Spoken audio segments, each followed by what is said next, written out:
Hola, hoy vamos a hablar sobre la Revolución Mexicana.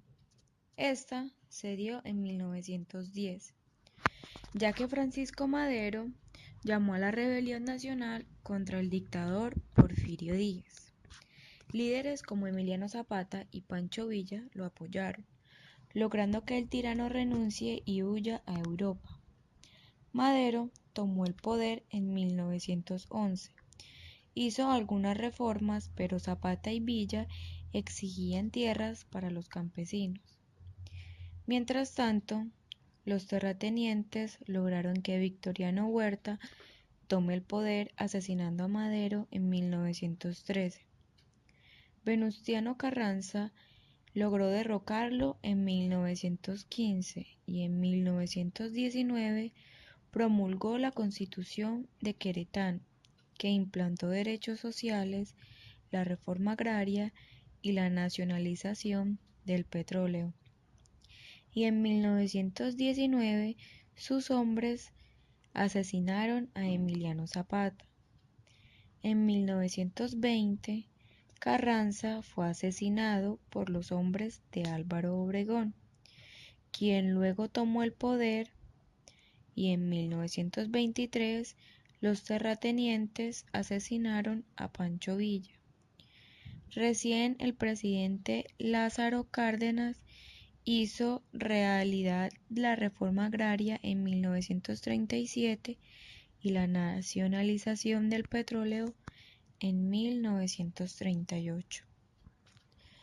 Una de las causas principales fue el descontento social debido al mandato de Porfirio Díaz, de poco más de 30 años, además de la gran precariedad social y económica que se vivía en México.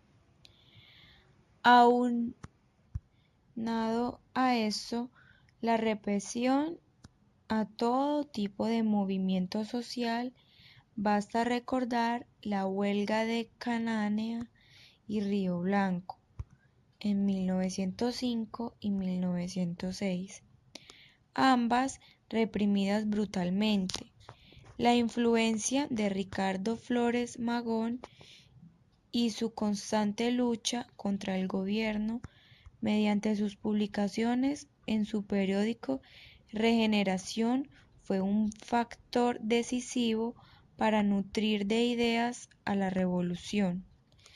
Esto reflejado en mayor medida en su Plan de San Luis y el Plan de Ayala, que tuvo mayor peso promulgado por Zapata en los inicios de la revolución. Podría considerarse también la iniciativa de Madero y la promulgación de su Plan de San Luis. El fraude en las elecciones de 1910 y finalmente los levantamientos armados, primeramente por Magón en 1907. Ya para 1910, y respondiendo al llamado de Madero de iniciar la revolución, el 20 de noviembre, los encabezados por Pascual Orozco, Aquiles Cerdán, entre otros. Esto fue básicamente el estallido de la revolución. Una de las consecuencias más importantes se dio en el aspecto económico. Antes de la revolución, el país estaba vendido en más de la mitad a grandes transnacionales, recursos como minas, petróleo, entre otros. Sin embargo, algunas lograron nacionalizarse. Tal fue el caso petrolero en 1938 por Cárdenas. También se dio paso al reparto de tierras en forma ejidal y se promovió el apoyo a quienes recibían las tierras. Aunque esto no fue ampliamente llevado a cabo, debido a que se tenía una idea de la tenencia de la tierra en forma de pequeña propiedad privada. Finalmente, una de las consecuencias más llamativa fue la manipulación obrera en base a los sindicatos.